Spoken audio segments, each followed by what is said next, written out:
Srimad Bhagavatam, Canto 9, Chapter 9, and actually it's Chapter 8 and then into Chapter 9. So I'm just going to run through the translations until we come to text 5 on the board. So from text 25. O my Lord, those whose hearts are bewildered by the influence of lust, greed, envy, and illusion are interested only in false hearth and home in this world created by your Maya. Attached to home, wife, and children, they wander in this material world perpetually. O super soul of all living entities, O personality of Godhead, simply by seeing you, I have now been freed from all lusty desires, which are the root cause of insurmountable illusion and bondage in the material world. O King Parikshit, when Anshuman had glorified the Lord in this way, the great sage Kapila, the powerful incarnation of Vishnu, being very merciful to him, explained to him the path of knowledge.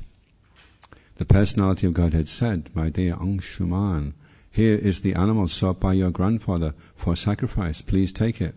As for your forefathers who have been burnt to ashes,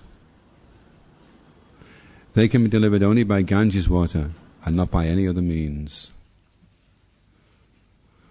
Thereafter Anshuman circumambulated Kapila Muni and offered him respectful obeisances, bowing his head. After fully satisfying him in this way, Anshuman brought back the horse meant for sacrifice, and with this horse Maharaj Sagara performed the remaining ritualistic ceremonies. After delivering charge of his kingdom to Anshuman and thus being freed from all material anxiety and bondage, Sagara Maharaj, following the means instructed by Ova Muni, achieved the supreme destination. So chapter 9, the dynasty of Anshuman. So shall I read the forward here? This chapter describes the history of the dynasty of Anshuman up to Katvanga, and it also describes how Bhagirat brought the water of the Ganges to this earth.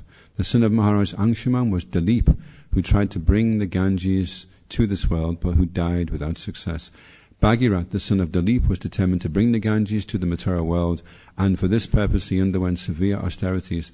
But the Ganges, being fully satisfied by his austerities, made herself visible to him, wanting to give him a benediction. Bhagirat then asked her to deliver his forefathers. Although Mother Ganges agreed to come down to earth, she made 2 conditions. First, she wanted some suitable male to be able to control her waves. Second, although all sinful men would be freed from sinful reactions by bathing in the Ganges, Mother Ganges did not want to keep all these sinful reactions. These 2 conditions were subject matters for consideration.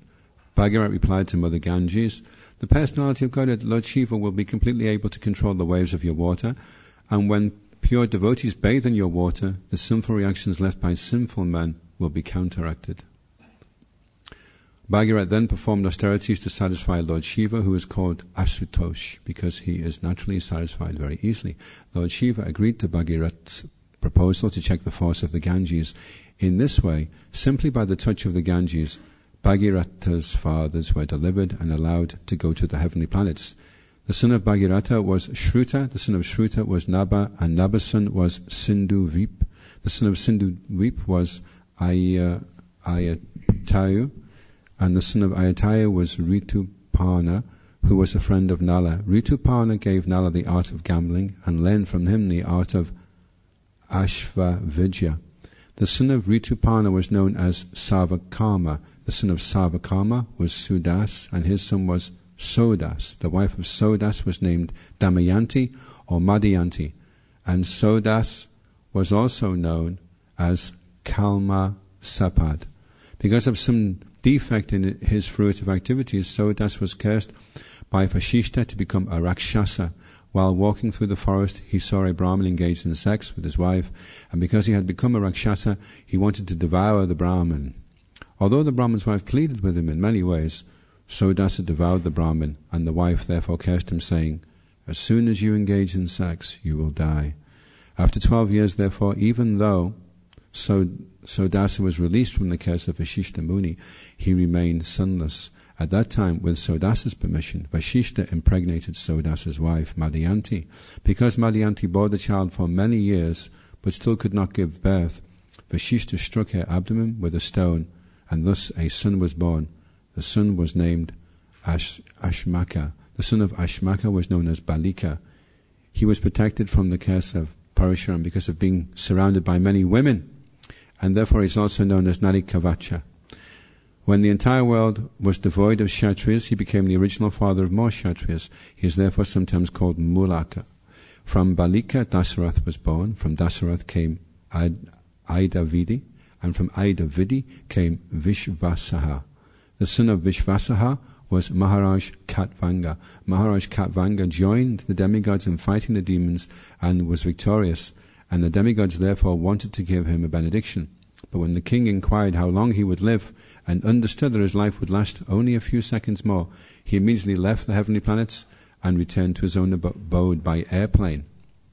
He could understand that everything in this material world is insignificant, and thus he fully engaged in worshipping the Supreme Personality of Godhead, Hari. So, next translation. Shukadeva Goswami continued, King Anshuman, like his grandfather, performed austerities for a very long time. Nonetheless, he could not bring the Ganges to this material world, and thereafter, in due course of time, he died. Like Anshuman himself, Dilip, his son, was unable to bring the Ganges to this material world, and he also became a victim of death in due course of time. Then Dilip's son, Bhagirat, performed very severe austerities to bring the Ganges to this material world. Thereafter, Mother Ganges appeared before King Bhagirata and said, I am very much satisfied with your austerities, and am now prepared to give you benedictions as you desire. Being thus addressed by Ganga Devi, Mother Ganges, the king bowed his head before her and explained his desire. The king's desire was to deliver his forefathers who had been burnt to ashes because of disrespecting Kapila Muni. Next translation. Mother Ganges replied, When I fall from the sky to the surface of the planet Earth, the water will certainly be very forceful. Who will sustain that force? If I am not sustained, I shall pierce the surface of the earth and go down to Rasatala, the Patala area of the universe. Text 5. Translation. O King, I do not wish to go down to the planet Earth, for there the people in general will bathe in my water to cleanse themselves of the reactions of their sinful deeds. When all these sinful reactions accumulate in me, how shall I become free from them? You must consider this very carefully. Purport by Srila Prabhupada Ki Jai. The Supreme Personality of Godhead says, Sarvadhamam paritraja mam ekam sharanam raja aham tvam sarvapepyayo mokshayashashmi masukaha. Abandon all varieties of religion and just surrender unto me. I shall deliver you from all sinful reactions. Do not fear. That's Bhagavad Gita 1866. The Supreme Personality of Godhead can accept the reactions of anyone's sinful deeds and neutralize them because he is pavitra, pure like the sun, which is never contaminated by any worldly affection. Teji yasam na doshaya vane sava bujo yata. Bhagavatam 10:33-29. One who is very powerful is not affected by any sinful activity. But here we see that Mother Ganges fears being burdened with the sins of the people in general who would bathe in her waters. This indicates that no one but the Supreme Personality of Godhead is able to neutralize the reactions of sinful deeds, whether one's own or those of others. Sometimes the spiritual master, after accepting a disciple, must take charge of that disciple's past sinful activities, and being overloaded must sometimes suffer, if not fully then partially, for the sinful acts of the disciple. Every disciple therefore must be very careful not to commit sinful activities after initiation. The poor spiritual master is kind and merciful enough to accept a disciple and partially suffer for that disciple's sinful activities, but Krishna, being merciful to his servant, neutralizes the reactions of sinful deeds for the servant who engages in preaching his glories. Even Mother Ganges feared the sinful reactions of the people in general and was anxious about how she would counteract the burden of these sins. Om Jnana Timirandasya Gnananjana Shalakaya Chakshuran Militam Jena Tasmai Shri Gurave Namaha. Jaya Shri Krishna Chaitanya Prabhu Nityananda Shri Advaita Gadadha Shivasari Gaura Bhaktarinda. Hare Krishna Krishna Krishna Hare Hare, Hare Rama Rama Rama Hare Hare. So the verse that's being referred to there, 10th canto, chapter 33, text 29, the translation is, the status of powerful controllers is not harmed by any apparently audacious transgression of morality we may see in them, for they are just like fire, which devours everything fed into it and remains unpolluted. And I just looked up the word audacious, because I was wondering, we kind of know what the word means roughly. So audacious is if you're very bold, or you do something a bit risky, or if you're disrespectful. That's audacious. So that's and then Prabhupada says in the purport, says that if you surrender to Krishna, Sarvadharma and Paritraja, then Krishna will burn up all the reactions to your sinful activity if you surrender to him. So the Ganges is worried because all these sinful people will be bathing in her, and she's not Krishna. She's not the Supreme Personality of Godhead, so she can't just neutralize them like the sun, Pavitra, can neutralize no matter what you put before the sun. The sun will shine down and purify. So she's afraid, and so it's being advised that we take heed of this, that we should be afraid as well of sinful reactions, and that we should take shelter of Krishna. We should surrender to Krishna. So when we hear the word surrender, like Hare Krishna, there was one devotee that I used to do Sankirtan with all the time, and he was always saying to me, Prabhu, you just got to go for it. You've just got to go for it. He was doing really, really big, and I used to. After a while, I was really getting annoyed because every time his advice would always be, just go for it. So I started thinking in my mind, being the demon that I am, that go for what? What does he mean? Go for what? Go for it. So, and also we hear this expression: you should just surrender, Prabhu. So before I became a devotee, surrender to me was when the cowboys were being defeated by the Indians. They put the little flag on the stick, and then they put it out, waved the white flag, and then the game was over, and they came out. Everything was okay. So what does it mean to surrender to Krishna? What does that mean? What does that bring to mind? What connotation? If we're going for it is like surrendering to Krishna. That we should just. So what should we just do? So I was talking to Bhakta Simon yesterday. We were talking a little bit about Sankirtan, and this go for it, this surrender. What Krishna is looking for is the endeavor. We tend to emphasize, because we're quite fruitive in the West, the result, but the real result is the endeavor. So that's what's Krishna. This go for it, this surrender, is that we should be making a very, very strong, determined endeavor to follow Krishna's instructions, the spiritual master's instructions. So Srila Prabhupada says in the purport that the fact that the Mother Ganges is afraid of being burdened with sins of people in general indicates that no one but the Supreme Personality of Godhead is able to neutralize the reactions of sinful deeds, whether one's own or those of others. So, in that regard, Bhaktisiddhanta Saraswati Thakur makes a nice point in that book put together by Bhakti Vikash Maharaj, Bhaktisiddhanta Vaibhava,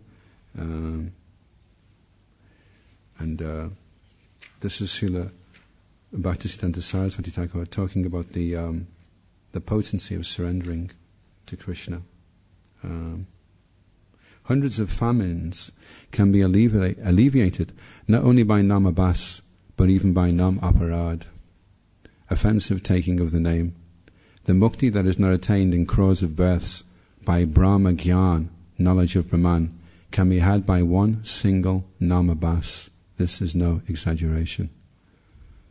So namabhas is just, the intermediary stage.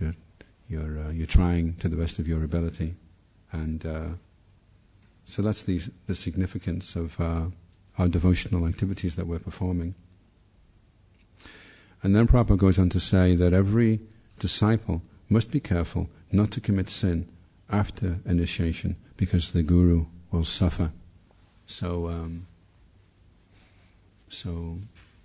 an initiation is an important step, and then once you take that, then Prabhupada compares it to declaring war on Maya. Okay, now the war's begun. Now you've declared you're on this side, and Maya's on that side. So now she starts to take a few pot shots at the aspiring devotee. And so if the devotee does... see, the Ganges is afraid of people bathing in it because of the simple activity that will be offloaded onto her. But the disciple needs to be even more afraid, because if he performs sinful activity, not only does he suffer, but he's making the spiritual master suffer as well. So he has to take that into consideration. That it's not just himself now. Oh, well, I don't care if I get some sinful reaction. But he's going to make his spiritual master suffer. So, and Prabhupada's saying the poor spiritual master, he's being kind, the spiritual master is being, but the disciple continues committing sinful activities, and then the spiritual master suffers on his behalf. The poor spiritual master suffers, but Krishna neutralizes reactions of sinful deeds. Okay, so I had a question I wanted to ask. If everyone could listen to this, and then if anybody would like to say what they think this means, because this could mean a few things actually. The poor spiritual master is kind and merciful enough to accept a disciple and partially suffer for that disciple's sinful activities. But Krishna, being merciful to his servant, neutralizes the reactions of sinful deeds for the servant who engages in preaching his glories. So, anyone like to say what they think that means? The spiritual master is kind, and he accepts. He's prepared to suffer for the disciples' sin. But Krishna, being merciful, neutralizes the reactions of sinful deeds for the servant who engages in preaching his glories. That was initially the understanding that I had as well. I was thinking, Krishna will neutralize the reactions of sinful deeds for the servant who engages in preaching his glories. So I was thinking, that must mean, but Srila Prabhupada did suffer. He did accept, and he did suffer. So then I was thinking, so he did suffer, and obviously Srila Prabhupada was, more than anyone else, engaged. So then, another way of looking at it is, but Krishna neutralizes, yeah. Not minimize, but neutralize. So that could also mean being merciful to his servant, neutralizes the reactions of sinful deeds for the servant who engages in preaching his glories. In other words, you take initiation, and then the onus is upon you as a servant now that you engage in preaching the glories of the Lord, because then you'll neutralize your sinful reactions, and the spiritual master won't have to suffer. So when you step forward for initiation, because I was a bit worried. I was giving class and I'm thinking, I'm at the manor and there's lots of services going on, and here comes that fanatic from Scotland who's going to start talking about book distribution. Oh, here we go. And you see them all filing out, a few are nodding off, And, what about peeling the potatoes? And there is so many other services which are also really important. And then I was thinking, it's such a powerful statement Prabhupada's making here, You want to neutralize your sinful reactions, then go and preach. That's what he's saying, And even someone that's not a fanatic would have to see that that's what Prabhupada's saying, And if you care for your spiritual master, you don't want him to suffer the reactions to your sinful activities. So you neutralize them, you go and preach. And so because I was thinking, the spiritual master does suffer, and certainly after Srila Prabhupada, spiritual masters have suffered, spiritual masters have taken on. They maybe didn't realize in the early days what they were taking on, being spiritual masters. And then now we see in due course of time that being a spiritual master is not an easy service, and there's many dangers and risks in taking on all that reaction. And so Prabhupada compared it to a fire. He said, if you have a big fire and you throw a big lump of wood in it, then it's okay, the fire will just burn it up. But if you have a little fire and you throw a big piece of wood on it, the fire goes out. And that's the end of the fire, unfortunately. So on the subject of preaching, Prabhupada explained yesterday that what preaching means. Preaching doesn't mean that you have this little box when you go out on Sankirtan and you whip it out and you see somebody, you jump up on top of it and you stop this person and you say, you're going to hell, brother. I used to be like you as well, brother, but I've been saved by Krishna. I've been shaved by Krishna. And I'm bold again.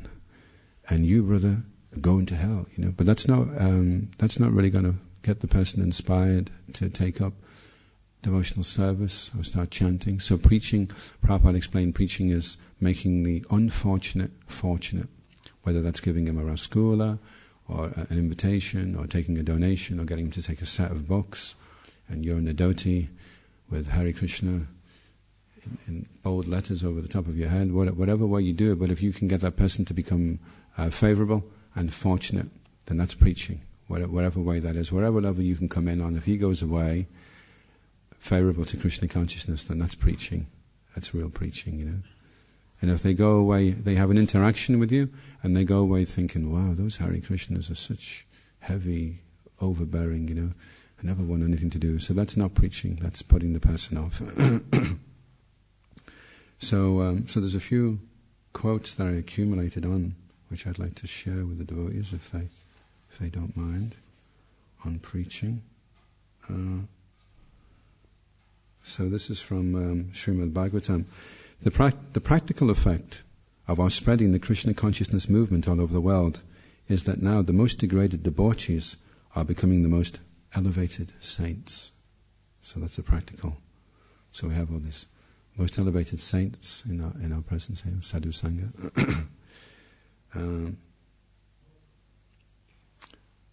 And the fruits, the devotee the other day was giving class and he was talking about the fruits. Lord Chaitanya was giving fruits. I think it was Kartik Chandra. If the fruits are distributed all over the world, my reputation as a pious man will be known everywhere, and thus all people will glorify my name with great pleasure. So I thought that was interesting because Lord Chaitanya is saying my name, and I just wanted to share, we had this newspaper clip a few years ago, because in Scotland we had this campaign, the Gauranga campaign, and we had Gauranga up everywhere. And so anyway, somebody asks, on the M6, I don't know what the newspaper is, one of the local newspapers, on the M6, just south of Manchester, someone has daubed the word Gauranga on a bridge. What is the origin and meaning of this word? So the answer from the newspaper reporter, when a follower of Krishna chants Gauranga or Gauranga, he is telling us to be happy. It's a divine name, another title for the Indian mystic Lord Chaitanya Mahaprabhu, 1485 to 1533, who is Gauranga, the Golden. Lord Chaitanya was born of Brahmin parents in Nabadweep, Bengal, a centre of Sanskrit learning. As a young man he attained prominence as a scholar, but at 22 he underwent a profound religious conversion and became an ecstatic devotee of Krishna. At 24 he became a renunciant and left Nabadweep on pilgrimage, finally settling in Puri, Orissa, where he lived the rest of his life. His charisma made him the leader of an important sect of Vaishnavites, the followers of Lord Vishnu, that is still active. He emphasized the importance of non-ritualistic worship in the form of kirtan, religious song, dance and devotion, focusing on the love of Krishna and his consort Radha as the archetype of mystical union. Chaitanya is regarded by followers as an avatar, incarnation of Krishna and Radha in a single form. In these times of gridlocked roads, Gauranga on the M6 is probably a spirited Krishna response to road rage. So I thought that was quite nice, for the Gauranga campaign to get that in the paper like that, people, it's obviously filtering through that there's something about this, Although one man did stop me once and told me, no, actually I said to him on Sankirtan, can you say Gauranga? And he went, Gauranga, you know what that Gauranga means? And I said, no. He said, it's a resin that they discovered in 1967, and they use it to build the bridges so that they stay up. So that was his. Anyway, either way, he was still going around thinking of Gauranga. So when we're preaching, the whole idea of preaching is that we're trying to help the person and encouraging him to take up devotional service. And in the Path of Perfection, Prabhupada refers to this mentality. He says, as Lord Jesus Christ said, we should hate the sin, not the sinner. That is a very nice statement, because the sinner is under illusion. He is mad. If we hate him, how will we deliver him? So that should be our mood. And then Prabhupada says, temple construction, comparing the importance of book distribution to other services, Prabhupada says in the Majjhima Leela, temple construction is meant for the general populace and neophyte devotees, but the business of empowered and advanced devotees is to write books, publish them, and distribute them widely. So let's write books, publish them, and distribute them widely. So real service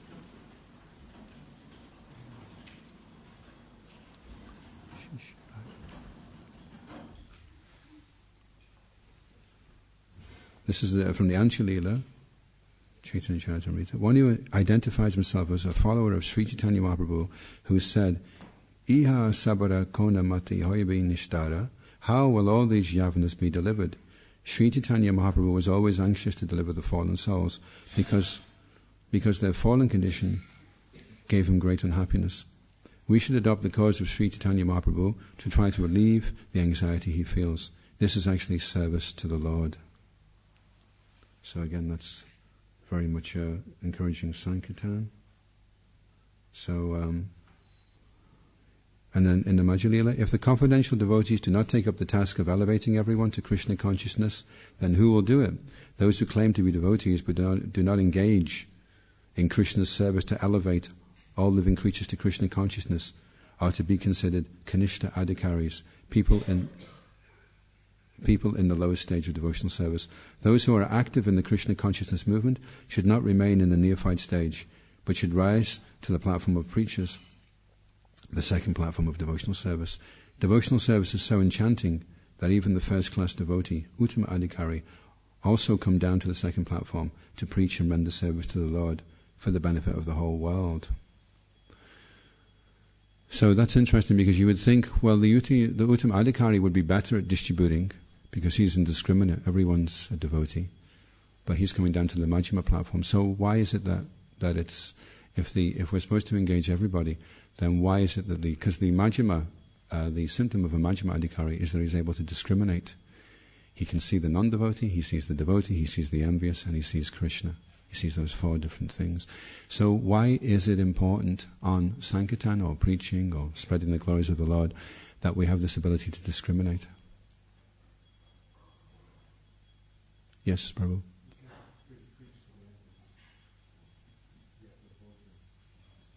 Yeah. Prabhu, any other reasons why we have to discriminate? One is to avoid the envious.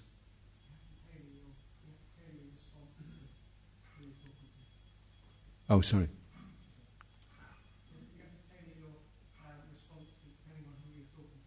Yeah, that's a good answer as well, yeah.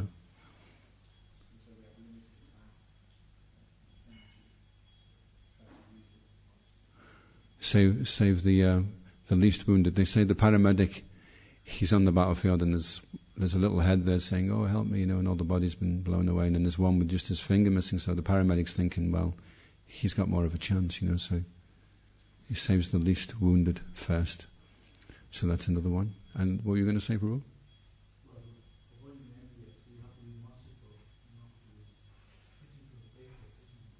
Yeah, so I don't know if devotees very experienced when they're on Sankirtan. Sometimes it can be a little difficult, and personally speaking, I'm very much kanishta. So I'm looking at all these people coming towards me, and it's like Lord of the Rings. It's just a whole load of trolls running towards me, coming down Buchanan Street on the Sati. And I'm thinking, oh my God, who am I going to stop? nobody looks like they're interested at all, and it's raining. There's two species of Glaswegian, one's in the rain and one's in the sun, and in the rain there are different kettle of fish. So they're all coming down the road and thinking, oh my God. Anyway, so you try, you make an endeavor, then by Lord Chaitanya's mercy, you get this little insight, who the devotee is. Wow, that person over there looks good. And you see this as a non-devotee, and then you see, wow, looks pretty envious. And then you start being given the vision. You become empowered by Lord Chaitanya to start seeing and approaching the person, and then you're empowered to say the right thing. You're given the intelligence. So many things are going on when you're doing Sankirtan. You're being used as an instrument, as a vehicle, to spread Lord Chaitanya's mission. So that's why it's important. And Prabhupada said we should come to the second class platform as soon as possible. So one of the fastest ways to do it is to go out there, because it's almost instantaneous, because as soon as you start doing it, you're raised up onto this platform where you can discriminate, you can start seeing, You get that special empowerment by Lord Chaitanya. So Bhaktisiddhanta said a wonderful thing about the bhiksha. Bhiksha is the devotees would go out and collect door to door. And sometimes when you're on Sankirtan, you can start feeling like, this is mundane, and I've just stopped this old lady and taken £2 off her, and she's probably going to have nothing to eat tonight, and that was really cruel of me. The way the mind can get like that sometimes, or you think that's, what am I anyway? I'm just some kind of con man, some salesman, kind of bamboozling people. If I can't convince them, I'll just confuse them, And, it can kind of play on you, So, to reassure his disciples, Bhaktisiddhanta Saraswati Thakur, he says, this is in that book again, Bhaktisiddhanta Vaibhava, your collection by bhiksha and that of those making a business of dharma externally appear exactly the same, because there was others going around as well collecting on the doors, but it was of dubious intention that they wanted the money for. They can temporarily create a false picture of selflessness and concern for others, and thereby imitate your actions to avoid the public's criticism, and the public will be cheated by all such talk. But your seeing that is no reason to lose enthusiasm. The dressing of a chaste wife to please her husband and the charming display of a prostitute appear similar. The prostitute might seem even more expert and eager to please a man than does his chaste wife. But those who can discern inner motives will realize the great difference. One is exalted like the sky, whereas the other is subterranean low. One will be cheated if he attempts to evaluate the genuine Vaishnavas or servants of the Lord only according to their external actions. So I thought that was a nice, if your mind does start playing up, you can kind of pull it back in with that one, from Srila Bhaktisiddhanta Saraswati Thakur. Okay, so is there any, there was one other one, but it's a bit of a long one from Bhaktisiddhanta, so I can maybe share it later after class if anyone wants to hear it. It's one of these really, I can't find it anyway now. Anyway, okay, so I'll finish there. Any questions or comments? Is that okay? Is that too early? That's good time? Okay, any questions or comments on